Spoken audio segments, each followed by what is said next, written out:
Right, guys, I'm going to record this so later on you can watch a recording. So I wanted to do this Q&A session. I try to do a monthly or bi-weekly as much as I can afford to answer questions for Caapid.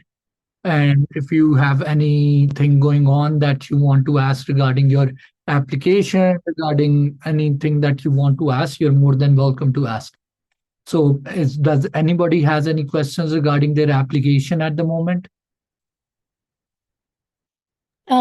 Hello, sir. Yes, just talk.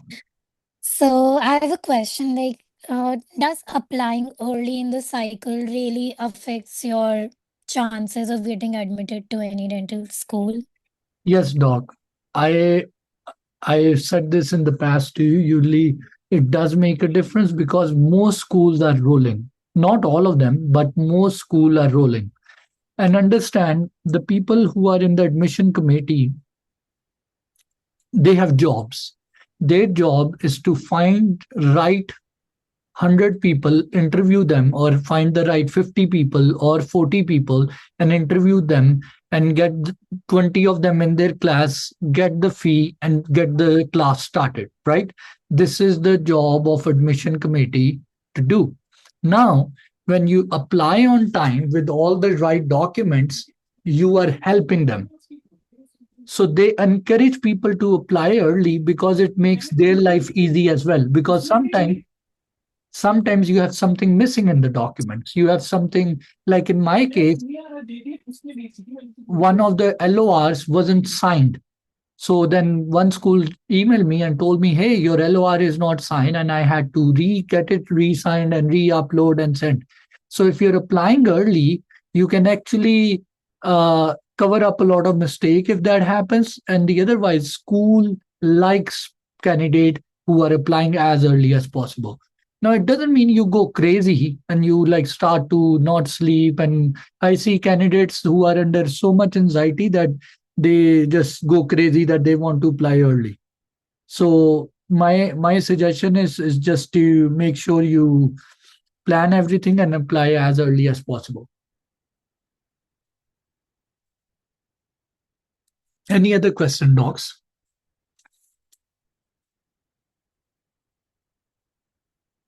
Does anybody else want to ask question regarding their application regarding Caapid? Hello, sir.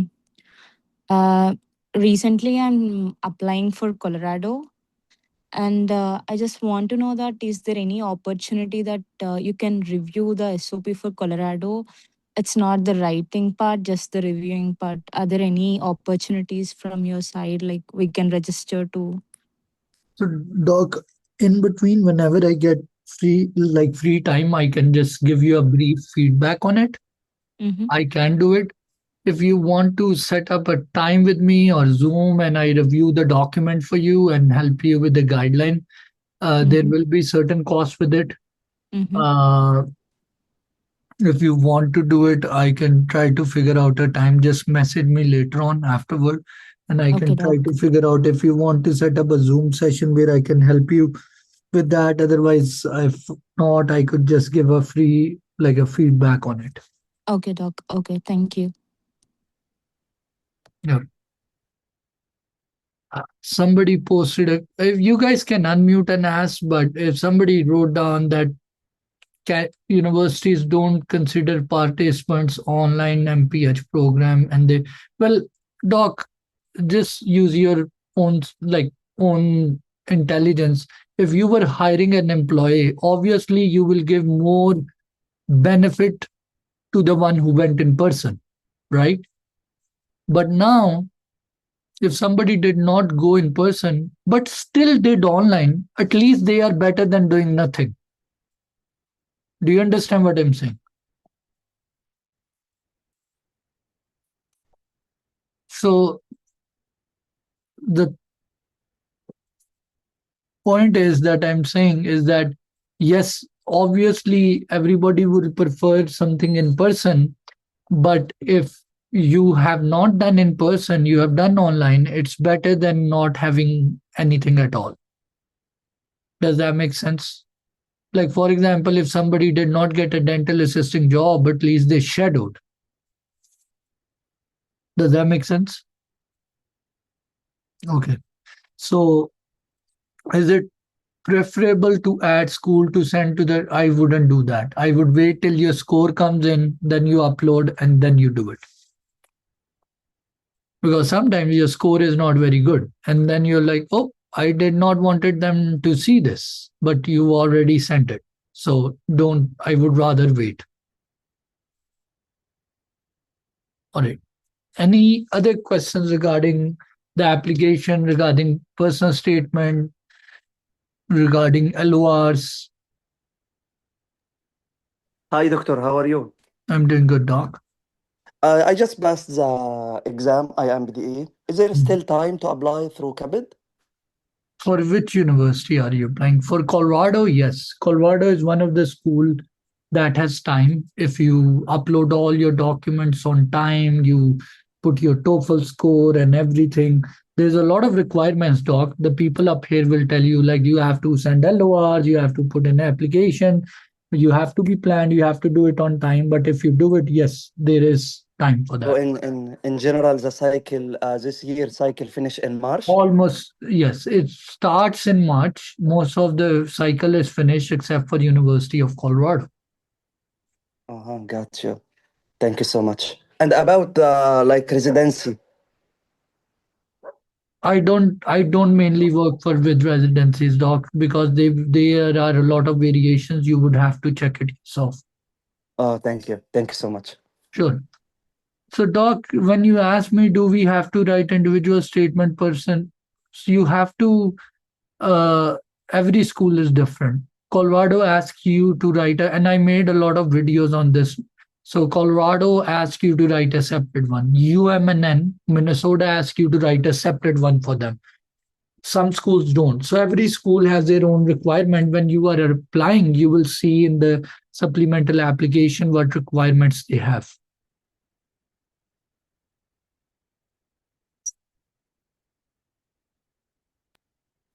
All right. What other questions you guys have? So does it make a difference if we are a reapplicant or if we are applying for the It's first actually it's actually a good. Both are fine. There is nothing good and bad in it. If you are a reapplicant, the main thing they want to see is what have you done from the previous year this time to improve your application. So when I work with candidates, when I'm so I have there are different ways I help people. Some people need help with writing, personal statement, LORs, interview preparation, and then I do fellowship program where I help candidates throughout the whole process. Like I help them with their interview prep, whether it's their letter of recommendation, writing emails, uh, supplemental applications, SOPs, whatever, except for physical bench exam. In my fellowship program, I help people throughout the whole thing, like until they get accepted, whether it takes 6 months, whether it takes longer, I help them throughout the whole process. So one of the things I tell people that if you're a reapplicant, the main thing you want to do is you're going back and you want to show them that the last year failure or disappointment or whatever you want to call it has taught you a lesson, and this time you have worked hard, you have improved yourself, and now you're applying again.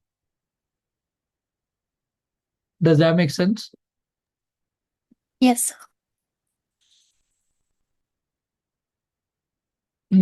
Somebody wrote that LOR should be from the three other people than the ones. No, it can be from anybody. It can be from the same people or it can be from different. Doesn't matter.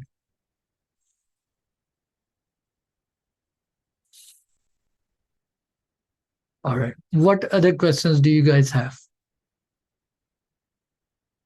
So one thing I'll tell you is your TOEFL score matters a lot. One of my biggest problem when I'm dealing with candidates is that I have to tell them that you have to prepare, like make sure that you're preparing your TOEFL well.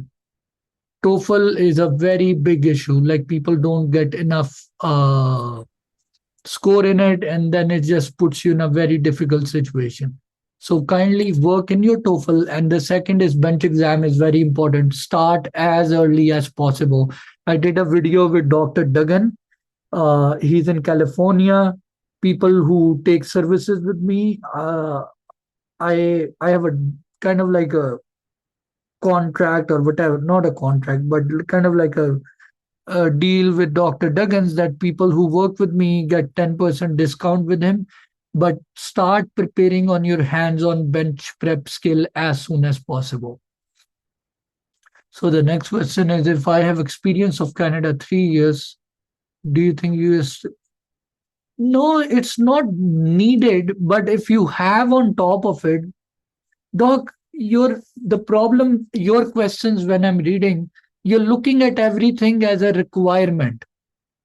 It's not, this is not a maths, this is not like everything, if it like this, like this, like in Capit profile, in this process, yes, you need to pass your INBD, you need to get TOEFL, but beside that, it's not a fix like a stamp that you have to do it.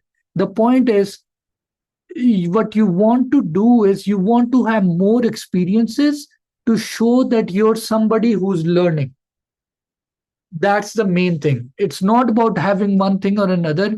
The main point is you want to just go and get as much exposure that shows them that this is a very dynamic person. They love to learn, write, read, and they are working hard. What is the minimum score, Doc? At least 105, I would say, at this point. People do get accepted at 100 or below, but for more Indian Pakistani, at least 100 score.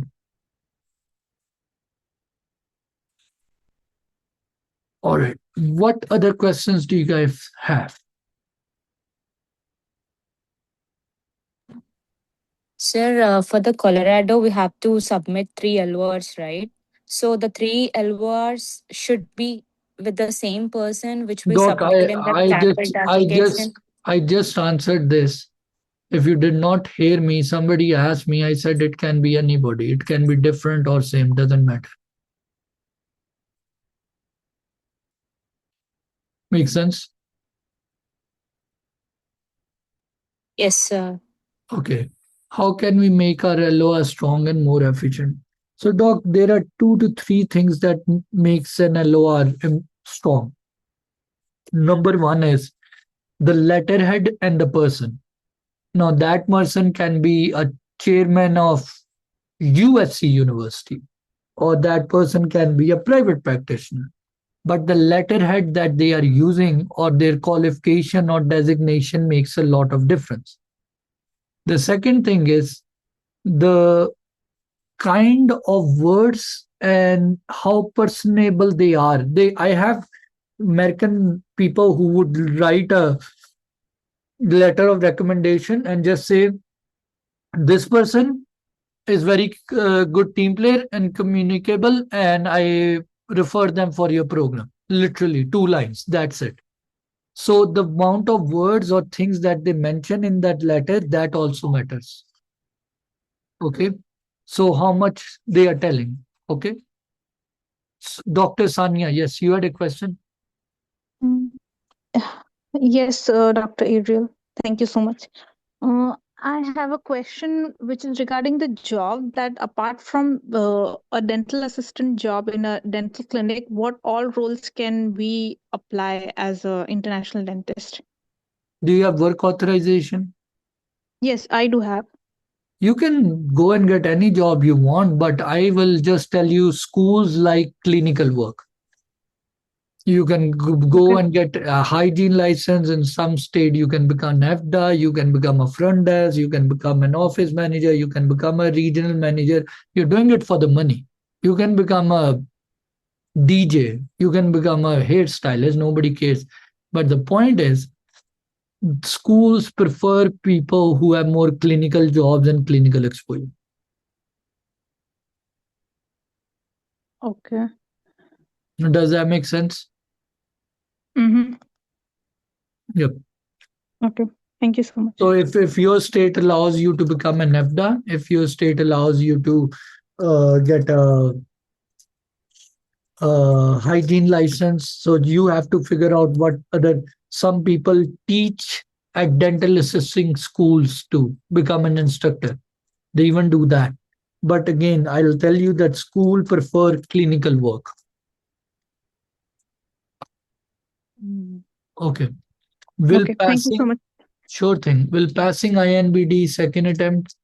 So yes, second attempts does matter, but it does not stop you. I have people who had second attempts, third attempts, and got accepted. The main thing is it's not just one area. It's about overall showing that I have worked hard. You can get good score in TOEFL. You can give ADAT. You can do other things in your life to show that your application is strong enough.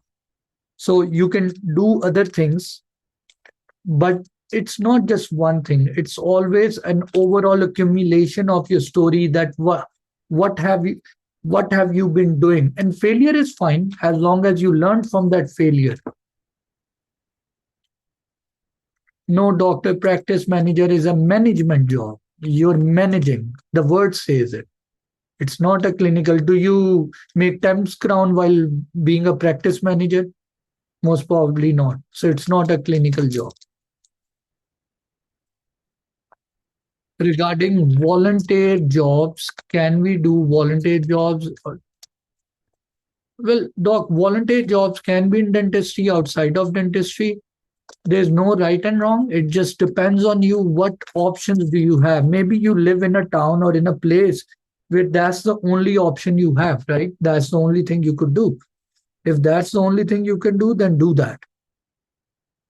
Again, there is no right and wrong in this. It's just you have to keep making the best out of what you have, because your locations matter. Being in New York and being in Wisconsin is totally different thing. So sometimes you don't have work authorization, sometimes you do, sometimes it's nobody's giving you job. The point is not that whether you're getting in or not right now. The main point is that you're trying to make the best out of whatever you have. Does that make sense, guys? Again, I'll tell you one thing. Schools look at things very holistically. So when I came to US, I did a master's in health administration, and after that, I worked for 2 years in a managerial kind of non-profit job. I never did dental assisting. I did just shadowing. But when I wrote down my application, the point wasn't that I know uh, dental assisting or I don't know or I know it. The main point was to express that I'm a hardworking person who's trying to make the best out of I can. Whether it was doing residency in oral surgery, whether it was working in a non-profit, whether it was shadowing, whether whatever I'm doing, I'm trying to do my best and learning from my mistake. That's what would make me a good student in the future. But along with that, my TOEFL was 113. So you want to have good TOEFL score to back up your words. Does that make sense? And schools look at things very holistically, especially Colorado. They don't just look at one thing, they look at things in a 3D manner, in a three-dimensional manner. Does that make sense? Guys, if you can unmute and talk, it would be very easy for me to have a conversation. You know, it's a very difficult task just to talk to your own self. But if you can want to unmute and say, I'm more than happy to answer. Okay, somebody wrote, can you please tell if a chairside DA is doing temp crown under dental supervision, or do I have to do a level two? I don't know what level two and level one is in US, doc. And where I live in Ohio, a dental assistant can do temp crowns. Every state is for different, every place is different. You have to figure out in your own state and ask your own clinic or the dentist what can you do and what can you not do. Thank you so much, sir, for answering that question. I am living in Toronto, Canada, and I have done basically it's that I have not done dental assisting license. It's the dentist can do chairside supervision. It's mainly to take X-rays. I have heart certification, but I am technically not allowed to do anything that is like make temp crowns or something. But I do it under the dentist supervision. Do I need to do? Can I mention that? Will that be ethically correct? Yeah, as long as you're doing it under the dentist and it's legal. The university in US don't care about what's legal and illegal in They don't know. They don't care. It is your own state and your dentist that needs to be legally aware of things, what you're doing and what not. Thank you so much, sir. Sure. What other question do you guys have?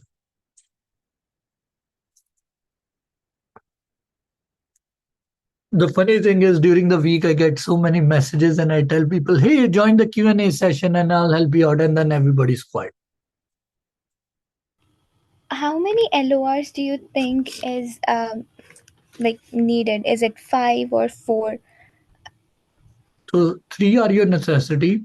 On top of that, 1 or 2 can be beneficial. Extra, just to keep it as a backup. I think you did mention that it does have an impact what the letterhead says.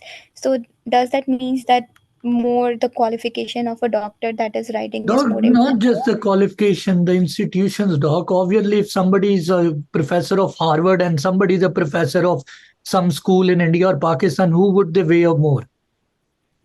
So letterhead means the institution they work at. If somebody works at NASA or SpaceX, obviously he's going to have more reputation than somebody who's working in a call center in India or Pakistan, right? Yeah, it does make So sense. that's just common your own knowledge too, right? When you look at a paper and you look at the letterhead, that means what their qualification and which institution are they working in.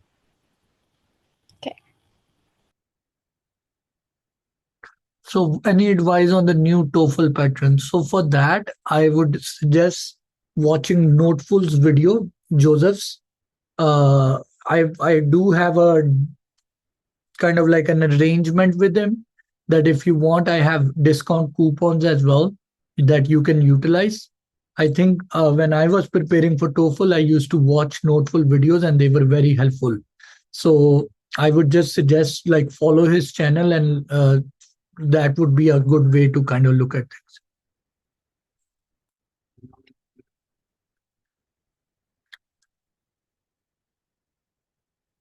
All right, what other questions you have, guys? So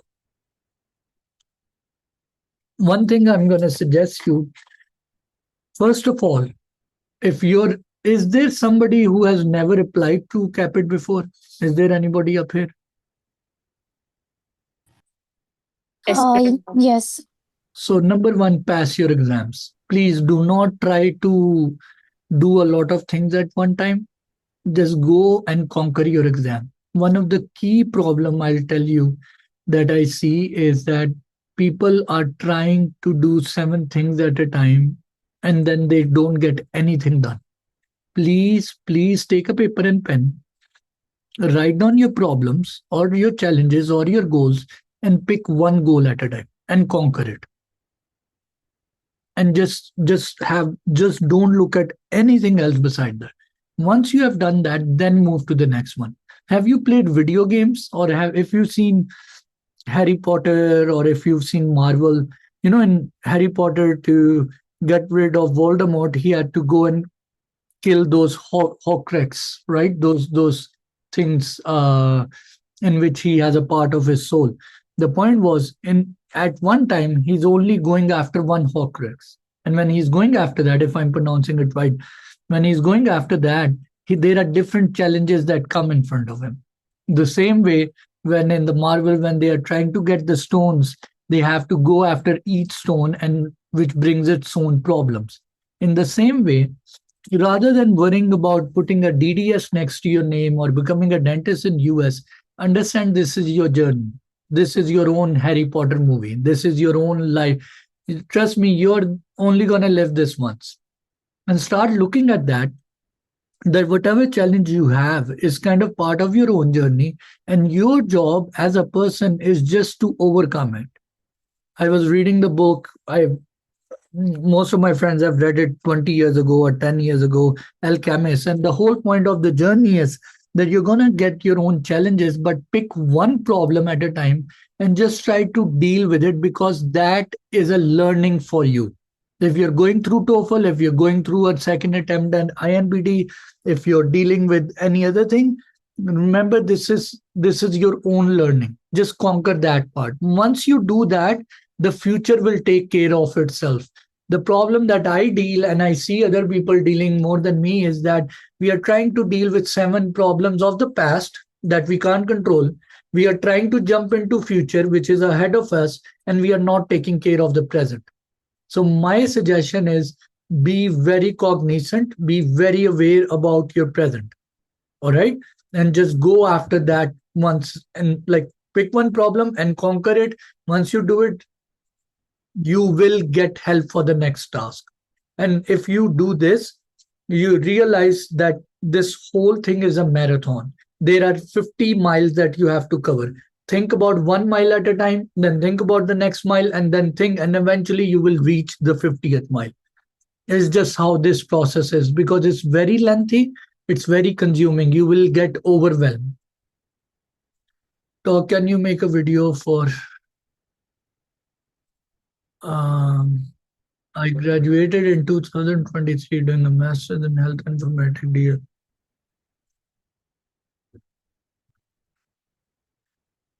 Working at a so if you can go and get more doctor, if you can go and get more conferences, if you can take C courses, that will really help you. That will help. Visit schools, do preceptorships, observerships. If you do things like that, you have a good profile, Dr. PC, if that's your name or whatever it is. The main thing is that you want to reach out to schools. So one other thing I'll tell you guys, I'm sorry, I'm going to take off my coat. It's just heavy on my shoulder. So one thing I'll tell you is what happens during Christmas to March, schools are very much available. If you email them and you say, hey, I want to learn more about your school or visit them or do a virtual session, some of those schools might reply you. And this is a cheat code. I tell every year, and very few people listen. I don't know why. It's free food. It's literally a very easy way to get an invite. If you reach out to schools during this time and ask them, but you have to communicate in a very professional manner and find a way to meet them, visit them. That will help you and that will get your name in the system. Once they know you and they have your name in the system, then when it comes to the application cycle, it just gives you advantage. Does that make sense, guys? Yes, sir. So, Okay. Any other question, Dr. PC?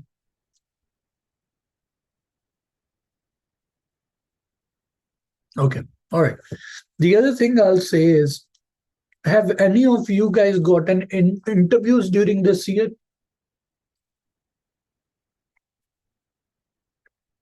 Okay. And why do you think when you went through the interview, what did not work out for you?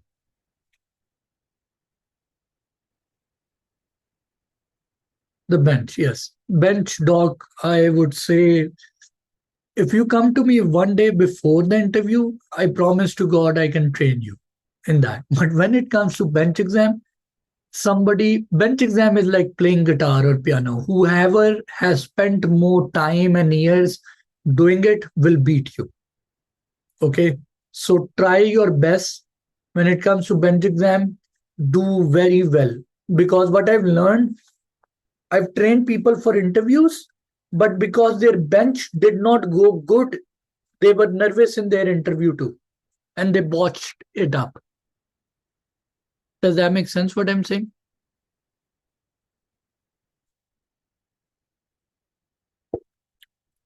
And sometimes school will send you an invite like in a month, in a week, will say, hey, we have a seat open. Do you want to come and interview and give us a bench exam? And in 1 week, you can't prepare. You have to do it. So if you're not mentally prepared ahead of time, and bench prep will not only just help you in getting into a school, it will help you during the school, passing the exam, and even in private practice, you will pay off your student loan with doing crowns. So my suggestion is like do as much as you can. That will really help you early on, like the bench prep courses or preparing at home.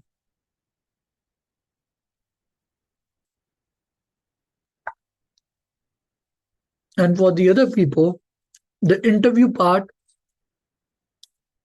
because it's fine if the first one didn't work out, my suggestion is watch the free videos on YouTube.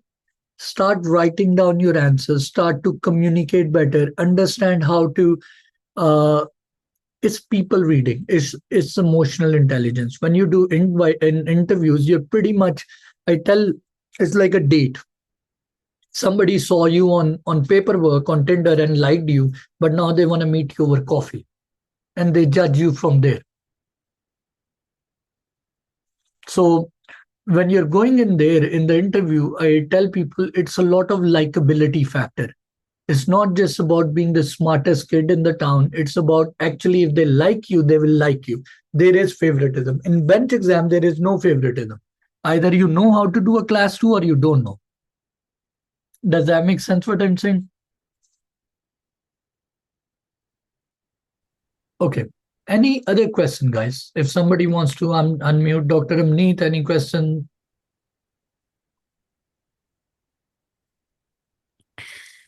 So for bench exams, like in general, do we practice class 2, PFM crowns, and So there is something called ADEX manual. If you go on the web or Google, that's the licensing exam in US.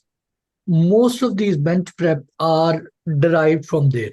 So you should know how to do a crown prep, upper and lower teeth. You should know how to do a class 2. Most of the school like to make you do a MO on upper teeth. You should know how to do a crown prep on 8. These are the basics. Some schools even make you do a wax carving as well. But these are the basics. So you can look at the ADEX manual. And it's not just about knowing how to do it. You should know what are they looking for, like the criteria. When you read the criteria, it's very specific, very, very, very specific. So going through that will help you as well.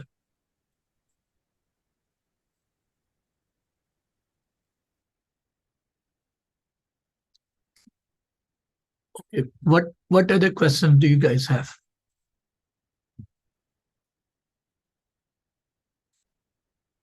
It's funny to me, like right now, I keep I when I'm working on a weekday in the clinic, and I take out my phone and there are like 3 people messaging, and I'm like, okay, I can't answer this. There's an employee assistant asking me this and that, and the patient is screaming at me. So I'm like, okay, I'll talk later.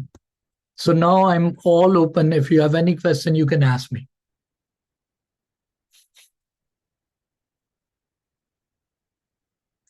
Okay. One other thing, if anybody has a question regarding Colorado's application that they are applying, or personal statement.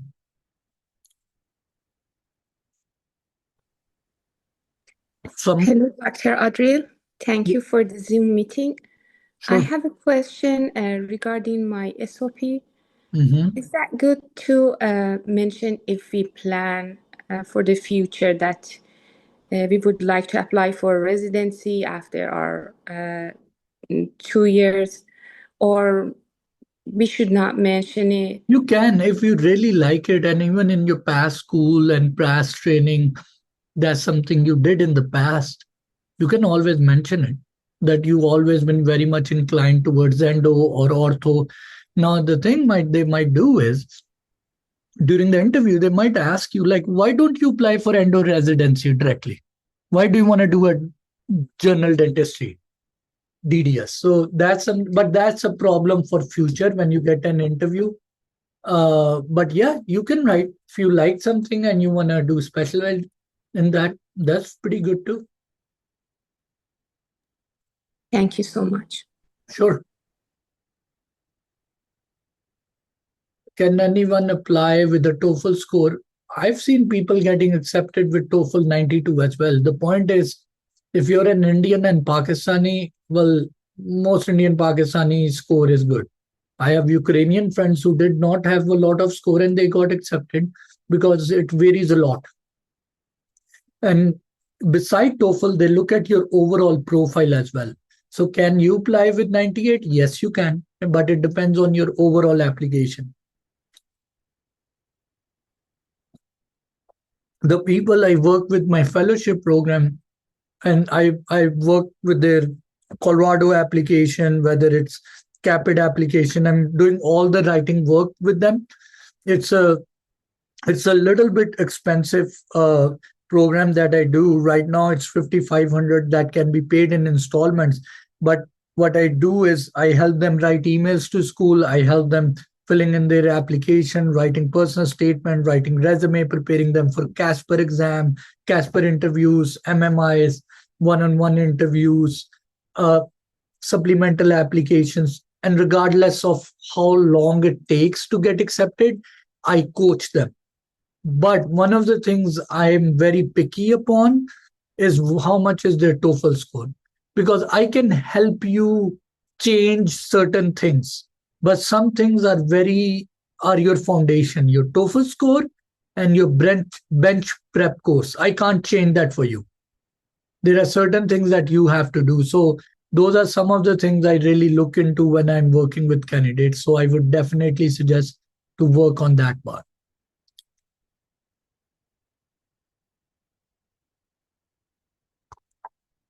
Any other question, guys? Iranian candidates, yeah, 99 is a good score, but again, it depends on your overall profile, doc. You can't look at a person's eye or person's nose and say, hey, he's very beautiful or she's very beautiful. Well, that's just a nose. No, you have to look at the whole facial appearance, right? So, regardless of, yeah, 99 is a good score, but the point is your overall application. Doc, my best resource is my videos. I would say there might be some other videos on personal statement. You can, but that's the best thing I can tell you, because it's not a it's not like a maths. Like SOP is a story. It can be written in any way, any form, right? So my suggestion is just watch my videos and watch other videos as well, and just look at that. Does Colorado have green card? I have not heard that they have a preference. They take people with all different visas. University of Colorado.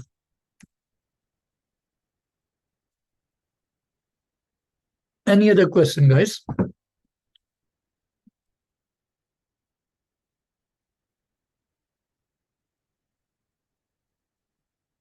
Doc, as an applicant, does it affect a lot? I said it a few minutes earlier. Being a reapplicant is a good thing as long as you can show that you're a hardworking person and you did something to improve this year. If you applied last year, got rejected, and you slept on your couch and wake up and applied again, well, you did not do anything to improve yourself. The point is, you need to show in your application that I worked during this last year to make myself better, and now I'm here again to apply for your university.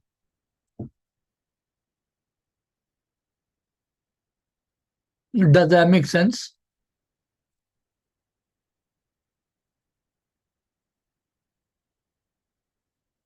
Okay.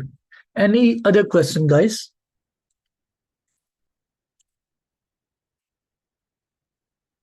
Okay. All right. So, are there any scholarship? No, doc. I have made some videos on financial aspect on my channel. If you get a chance, watch those. Those are very important. You realize dentistry is not a charity work. Healthcare is a very cutthroat business in US. Understand what I'm saying. You might be coming from a country where healthcare or doctors is a very holy work. It's the work of God. In US, it's not. It's like selling soap. We as dentists or doctors, we are doing things just as like selling soap. We are selling healthcare. So, and it makes a lot of money to doctors and dentists. But in order to become a dentist, you have to pay a large amount of money to these schools and this system. So it's all one big business. You won't get scholarship in DDS unless you go through Air Force or something like that.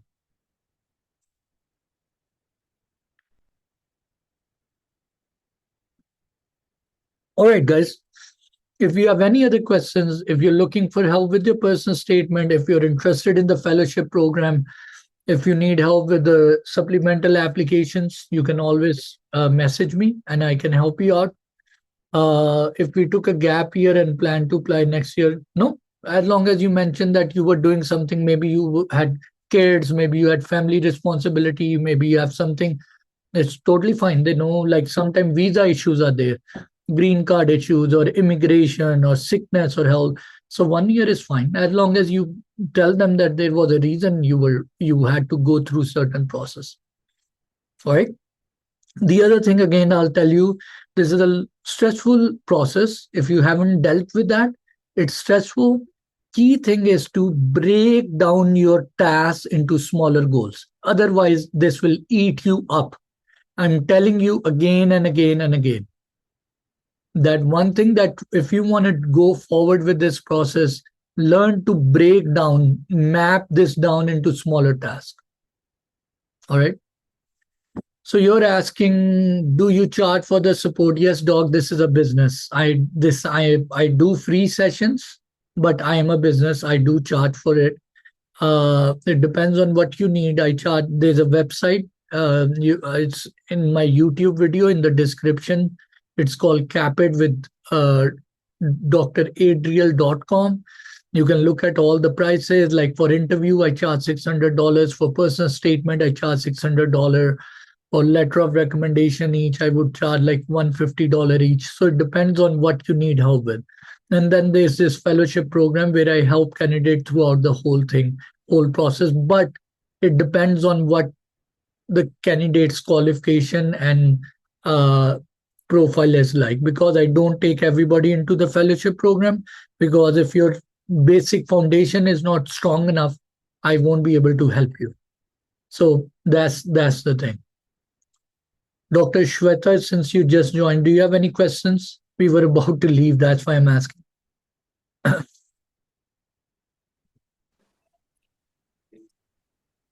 Dr. Shweta, do you have a question?